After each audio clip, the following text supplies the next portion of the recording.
और अब खबर छत्तीसगढ़ से, जहां पर मानसून सत्र की शुरुआत हो चुकी। आज से पहला दिन हंगामे में निकल गया। सवाल यही, क्या सिर्फ 4 दिनों में सारे सवालों के जवाब मिल पाएंगे? क्योंकि 5 दिन चलने वाले इस सत्र में 700 से ज्यादा सवाल लगाए गए हैं। छत्तीसगढ़ में सत्र के पहले दिन जो तस्वीर नजर आई, शायद ही आपने पहले कभी ऐसी तस्वीर देखी हो। क्योंकि सदन में विपक्ष के सवालों पर हंगामा तो कई बार देखा गया है, लेकिन सत्ता पक्ष के सवालों पर ही बवाल होते शायद ही पहले कभी दिखा हो। छत्तीसगढ़ विधानसभा के मानसून सत्र के पहले दिन कुछ ऐसा ही हुआ। सदन में कांग्रेस विधायक बृहस्पति सिंह ने अपनी ही सरकार के मंत्री टीएस सिंहदेव पर गंभीर आरोप लगाए, जिसके बाद सदन का माहौल गर्मा गया। दरअसल बृहस्पति सिंह पर सरगुजा में हमला हुआ था, जिसके आरोप टीएस सिंहदेव पर लगाए जा रहे हैं। सदन में उन्होंने अपनी जान को खतरा भी बताया। वैसे तो विपक्ष ने सरकार को घेरने के लिए कई मुद्दों को उठाने की तैयारी की थी, लेकिन बृहस्पति सिंह के सुलगते आरोपों ने विपक्ष को बैठे बिठाए एक बड़ा मुद्दा दे दिया है। पहले दिन जिस तरह से हंगामा देखने को मिला, उसके बाद सवाल अब कामकाज को लेकर है। क्योंकि सत्र सिर्फ 5 दिनों का है, जो 30 जुलाई तक चलेगा। इसके लिए 717 सवाल लगाए गए हैं। इनमें 375 तारांकित और 342 अतारांकित सवाल हैं।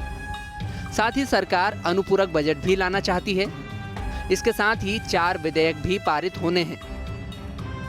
अब पहला दिन तो हंगामे की भेंट चढ़ गया। ऐसे में सवाल यही है कि क्या सिर्फ 4 दिन में 700 से ज्यादा सवालों के जवाब मिल पाएंगे? Team news state. हालांकि इन तमाम सियासी आरोप प्रत्यारोप के बीच सत्र के पहले दिन लेखा जोखा की अगर हम बात करें, पहले दिन क्या हुआ, तो विधायक बृहस्पति सिंह पर हमले का मामला उठा। विपक्ष ने विधानसभा समिति से जांच कराने की मांग की। हंगामे के बीच कई बार कार्यवाही को रोकना भी पड़ा। हंगामे की वजह से संसदीय कार्य मंत्री को बोलने नहीं दिया गया। मुख्यमंत्री का बयान सामने आया कि सभी को सुरक्षा देना सरकार की जिम्मेदारी है। छत्तीसगढ़ में खाद बीज की कमी का मुद्दा भी सदन में गूंजा। खाद बीज को लेकर सरकार से श्वेत पत्र जारी करने की मांग की गई। खाद बीज की कमी पर विपक्ष के स्थगन पर चर्चा हुई। विपक्ष ने सरकार से सवाल किया कि नरवा गरवा गुरवा बाड़ी को लेकर बजट कितना है। विपक्ष ने यह भी पूछा कि 2 रुपए में गोबर खरीदकर 10 रुपए में आखिर क्यों बेचा जा रहा है।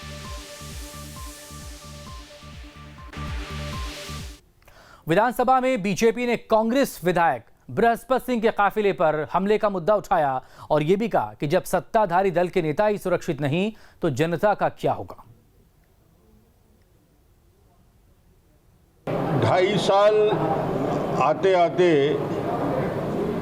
किस किस रूप में कितने रूप कांग्रेस का देखने को मिल रहा है और राजनीतिक दल के रूप में अंदर अंदर कितना बड़ा विभाजन एक राजनीतिक दल के रूप में कांग्रेस का प्रकट हो रहा है। विश्वसनीयता, विश्वास एक दूसरे के ऊपर कितना घट सकता है, ये दल का ऐसा लगता है कि 2.5 साल आते आते कांग्रेस पूरी तरीके से विभाजित हो गई है। और एक विधायक आरोप लगा रहा है मंत्री के ऊपर कि उसको जान से खतरा है और मंत्री जी उस पर स्पष्ट रूप से कह रहे हैं कि इस सारे विषय में गलतफहमी हुई है और कहीं न कहीं इन पूरे मुद्दे को लेकर जांच की मांग हो रही है। न केवल ये कांग्रेस के लिए दुर्भाग्यजनक घटना है, बल्कि पूरे छत्तीसगढ़ के लिए, और मैं सोचता हूँ जब राजनीति की बात करते हैं तो शायद हिंदुस्तान के लिए दुर्भाग्यजनक घटना है। ऐसी स्थिति कभी निर्मित नहीं हुई है। आखिर ये कहां पर जाकर के टिकेगी? जिस प्रकार से छत्तीसगढ़ में कांग्रेस के अंदर जो भूचाल चल रहा है, पहले भी अनेकों बार हम लोगों ने देखा है कि संवादहीनता की स्थिति मंत्रियों के बीच में, और इसलिए पत्राचार के माध्यम से उनसे व्यवहार किया जाता है और अब खुल करके सामने आ गई है। और सामने आने के बाद में जिस प्रकार से आज यदि विधायक सुरक्षित नहीं है, यदि विधायक की बात मान ले तो यदि विधायक जिस प्रदेश में सुरक्षित नहीं है सत्ताधारी दल का, उस प्रदेश के आम जनता कहां तक सुरक्षित हैं? तो रमन सिंह ने छत्तीसगढ़ सरकार पर निशाना साधा, कहा प्रदेश में विकास के नाम पर सिर्फ प्रचार हो रहा है। विकास के नाम से एक पैसा खर्च नहीं हो रहा है, न सड़क बन रहा है, न पुल बन रहा है, न स्कूल बन रहा है, न अस्पताल बन रहा है। कर्ज पे कर्ज ले रहे हैं और पूरा पैसा, काम कहाँ दिख रहा है तो पेपर में दिख रहा है, काम कहाँ दिख रहा है टेलीविजन में दिख रहा है, काम कहाँ दिख रहा है इनके भाषण में दिख रहा है। धरातल में तो रिपेयर के लिए पैसे नहीं है जिस सरकार के पास, ब्याज चुकाने के लिए जिसके पास पैसे नहीं है, किसान को देने लायक पैसे नहीं है, नागरिकों को बेरोजगारी भत्ता देने लायक पैसे नहीं है, वृद्धावस्था पेंशन, विकलांग पेंशन के पैसे नहीं है, तनख्वाह के पैसे नहीं है। मगर सबसे ज्यादा पैसा यदि किसी के विषय के लिए है तो लोगों के लिए ज्यादा से ज्यादा प्रचार प्रसार के लिए।